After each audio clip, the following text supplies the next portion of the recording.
Salut tout le monde, aujourd'hui on est parti pour le 1138e épisode de l'After Zap Image. On va débuter avec une date qui concerne les Reds de Liverpool. Cela fait exactement 6 ans, jour pour jour, que Jürgen Klopp est arrivé à la tête des Reds. Déjà 6 ans que l'entraîneur allemand a métamorphosé cette équipe de Liverpool, qui est redevenu un géant d'Europe, qui a d'ailleurs pu remporter la Champions League, alors que sur les années avant l'arrivée de Jürgen Klopp, les Reds étaient très souvent en grande difficulté lorsqu'ils étaient qualifiés en Champions League, et c'était assez rare de voir les Reds concurrencer les autres géants de Première Ligue au niveau du classement.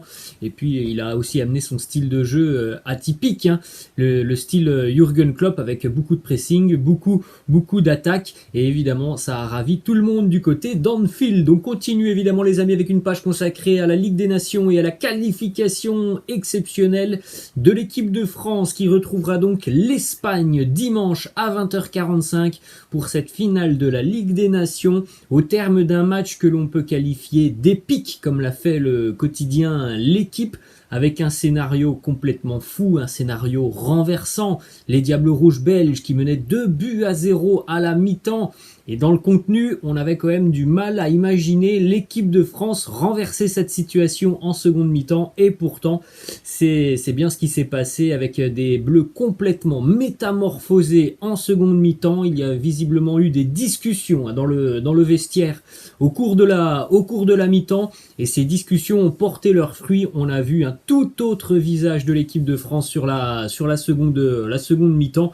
Petite déclaration par exemple d'Antoine Griezmann, qui peut résumer un petit peu cette soirée assez exceptionnelle. Antoine Griezmann qui résume tout simplement avec: c'était un match fantastique dans le scénario, dans les émotions, puisque pour ceux qui ont vu le match, et puis même si vous l'avez pas vu, à la fin il y a ce but de Hernandez, mais quelques minutes auparavant on pense tous que la Belgique va se qualifier avec ce but de Lukaku pour un hors-jeu de peut-être une petite quinzaine de centimètres. Donc il y a eu pas mal de choses assez exceptionnelles dans ce match, avec un scénario complètement dingue. On regarde les statistiques de cette rencontre, où au final les Bleus ont eu beaucoup plus d'opportunités que la sélection belge en termes de tirs. 16 tirs à 11 pour l'équipe de France, 6-6 en termes de tirs cadrés.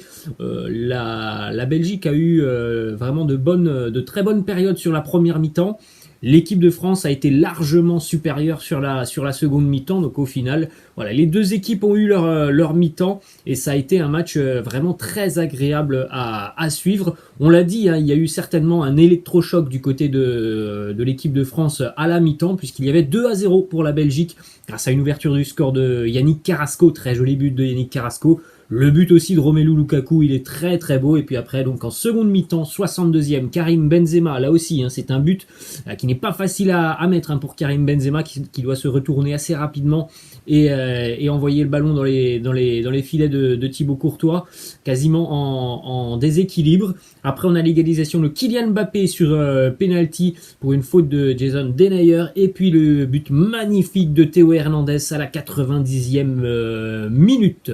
On va démarrer avec du côté de la sélection belge 2 déclarations. Premièrement, Jason Denayer qui nous dit: il y a eu une Belgique à 2 visages. Pour eux, ça a payé. Je ne pense pas qu'on a été trop confiant. On était revenu avec un bon état d'esprit, mais on a manqué le caractère quand on n'a pas le ballon. C'est dur pour nous. On n'a pas assez maîtrisé notre jeu. Alors il y a eu un changement radical à la mi-temps entre la Belgique, qui visiblement se voyait déjà en finale, et l'équipe de France qui est revenue complètement métamorphosée et reboostée en seconde mi-temps. Autre déclaration, l'un des buteurs côté belge, Yannick Carrasco, qui nous dit: on avait le match en main en première mi-temps, on s'est alors dit qu'il fallait contrôler, mais ils ont poussé et marqué, puis après on a trop reculé, on ne sortait plus, ça leur a donné beaucoup de confiance, on a un goût amer, il faut savoir perdre.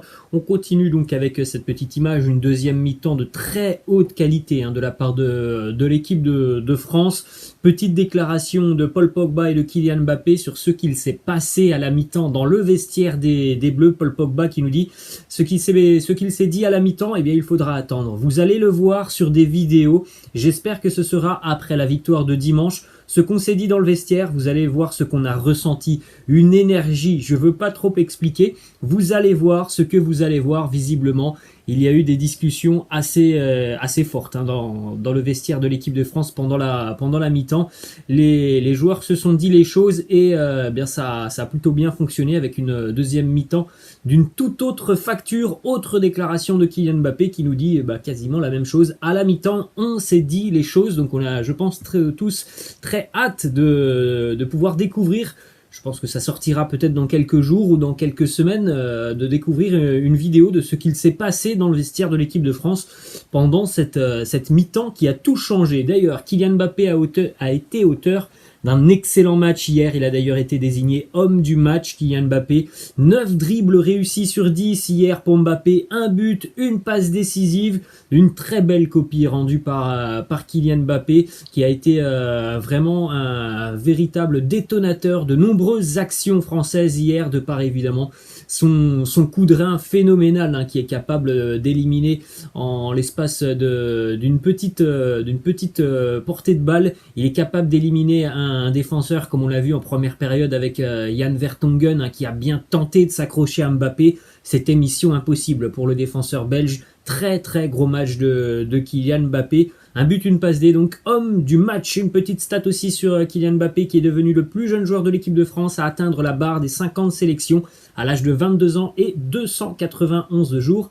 Il surpasse le record qui était détenu par Karim Benzema qui avait atteint ce record à l'âge de 24 ans. Paul Pogba, Varane et Patrick Vieira sont aussi dans ce classement. On continue les amis avec la rage d'Antoine Griezmann. Regardez hein, cette image, on a vu pas mal de très très belles images d'ailleurs du côté de l'équipe de France sur la seconde mi-temps, avec des joueurs qui sont revenus avec un état d'esprit qui était irréprochable hein, sur la seconde mi-temps. Ils avaient envie de faire mal à leur adversaire, ils étaient remontés à bloc. Donc regardez hein, cette image d'Antoine Griezmann hein, lorsque les Bleus se sont qualifiés. Antoine Griezmann qui a d'ailleurs tenu à saluer les immenses performances de Kylian Mbappé et de Karim Benzema, buteurs, et qui les deux ont été buteurs et se sont montrés décisifs face à la sélection belge.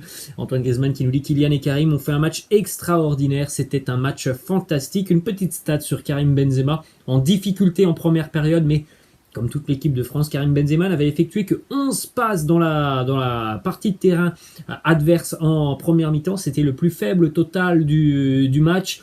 Mais on sait tous que Karim Benzema a une importance hein, dans cette équipe de France, et qu'en seconde mi-temps, les Bleus ont joué beaucoup plus haut et ça a été évidemment beaucoup plus simple pour Karim Benzema de toucher des ballons, de se mettre en évidence, de combiner aussi. On a vu pas mal de belles combinaisons avec Kylian Mbappé. Hein. Il y a vraiment quelque chose qui est en train de naître avec Kylian Mbappé et c'est assez positif évidemment pour la suite avec l'équipe de France. Petite stat hein, sur Karim Benzema, buteur hier. Et bien l'équipe de France n'a jamais perdu lorsque Kabeloué a inscrit un but. 32 buts, 25 matchs en marquant, 23 victoires, 2 nuls et 0 défaite pour Karim Benzema avec l'équipe de France lorsqu'il marque. Une autre image de joie du côté de l'équipe de France après le but magnifique de Théo Hernandez hier. Regardez cette accolade entre Théo Hernandez et Karim Benzema. Karim Benzema qui a laissé intelligemment évidemment le ballon à Théo Hernandez qui lui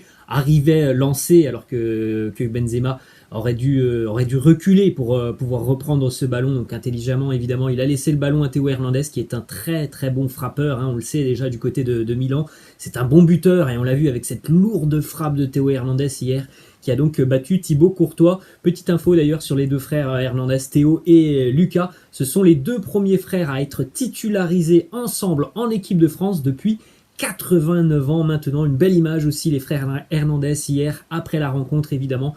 La petite célébration avec toute la famille qui avait fait le déplacement.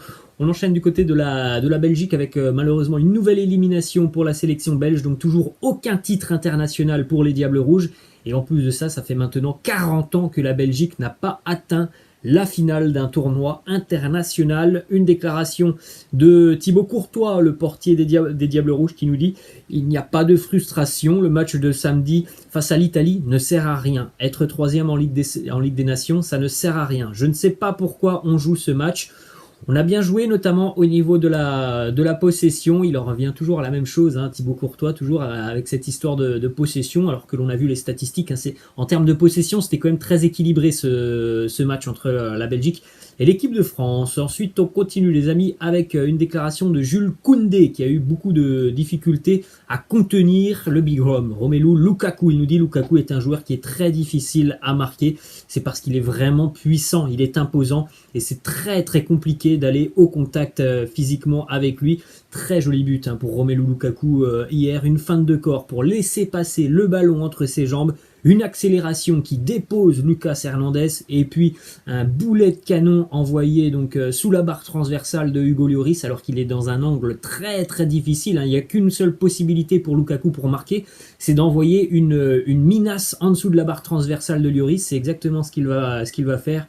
Un attaquant très impressionnant évidemment, Romelu Lukaku. On va continuer les amis avec une petite déclaration de Didier Deschamps qui est évidemment très heureux de cette qualification et qui a salué l'état d'esprit de ses troupes. Il nous dit, compte tenu du scénario, gagner prouve la force de caractère de cette équipe. Ils sont là et ils ne veulent pas lâcher. Personne ne nous en voyait capable à la mi-temps. C'est vrai que sur la première mi-temps où on était en difficulté, il y avait 2-0. On avait quand même du mal à imaginer les Bleus retourner et renverser cette situation. On poursuit avec une déclaration du sélectionneur belge Roberto Martinez qui nous dit on a peut-être été trop émotif.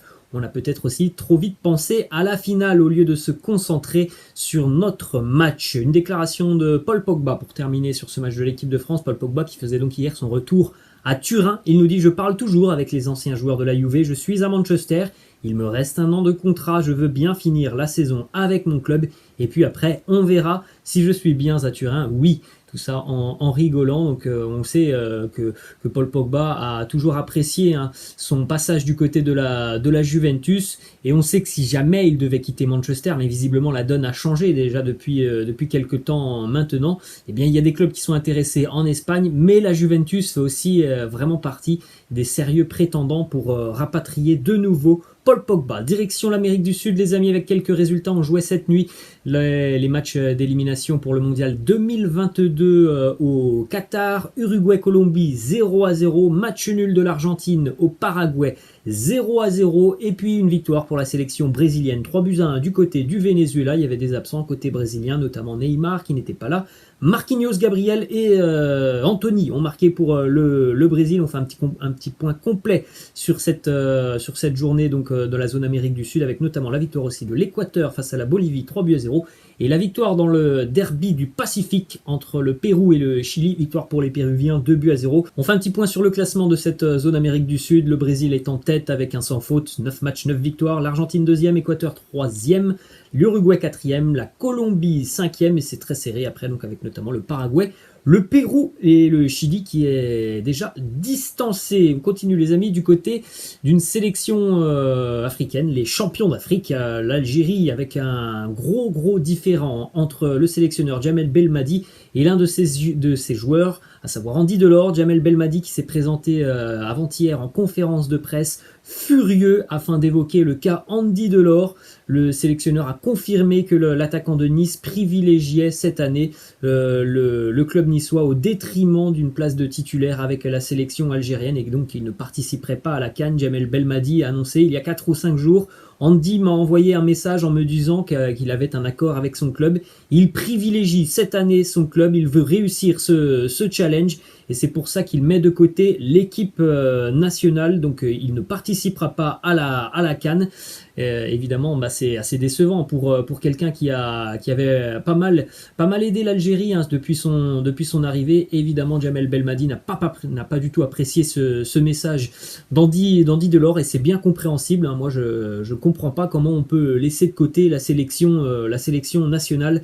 Déclaration d'Andy Delors qui nous dit: je suis à un moment charnière de ma carrière. Je viens d'arriver dans un club où l'exigence et la concurrence sont beaucoup plus élevées. Je veux mettre toutes les chances de mon côté. Je n'ai aucun commentaire à faire sur les déclarations de mon sélectionneur, simplement que la supposée clause dans mon contrat est une pure invention, tout comme le fait qu'une autre personne que moi dicterait mes propres choix. Ensuite, on continue les amis avec quelques informations. En Ligue 1, Clément Grenier, qui est toujours sans club depuis son départ du Stade Rennais, bien, il va s'entraîner dès la semaine prochaine, dès lundi, avec la réserve de l'Olympique Lyonnais. On poursuit du côté de l'Atlético Madrid une déclaration de Luis Suarez sur l'appel de Ronald Koeman l'année dernière pour lui annoncer qu'il ne comptait plus sur lui. Il nous dit « Cet appel a duré 40 secondes, ce n'est pas une façon de dire au revoir à une légende, il a manqué de personnalité pour me dire les choses clairement. Si c'est lui ou le club qui ne m'aimait pas. » Et on va terminer cet épisode, les amis, avec une grosse information qui est sortie hier.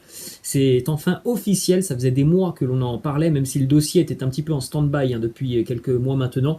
Newcastle est officiellement racheté par un fonds souverain, le fonds souverain de l'Arabie Saoudite. Et donc, cette vente a coûté 350 millions d'euros à l'Arabie Saoudite. Jamais un club n'a été détenu par un propriétaire aussi fortuné, environ 400 milliards de dollars de fortune. L'ambition évidemment maintenant de Newcastle sur les prochaines années, ça sera de gagner la Champions League. Hier donc, Newcastle est devenu le club le plus riche du monde et a donc devancé le Paris Saint-Germain. Vous avez ce petit classement, Newcastle est donc en tête maintenant, club le plus riche du monde devant Paris, Manchester City, le RB Leipzig, le RB Salzbourg, la Juve, Chelsea, le LA Galaxy, Arsenal et l'Inter Milan. Voilà les amis, la fin de cet After Zap Image. J'espère que ça vous a plu. N'hésitez pas comme d'habitude à lâcher un petit pouce bleu. Je vous laisse et je vous dis à la prochaine. Ciao.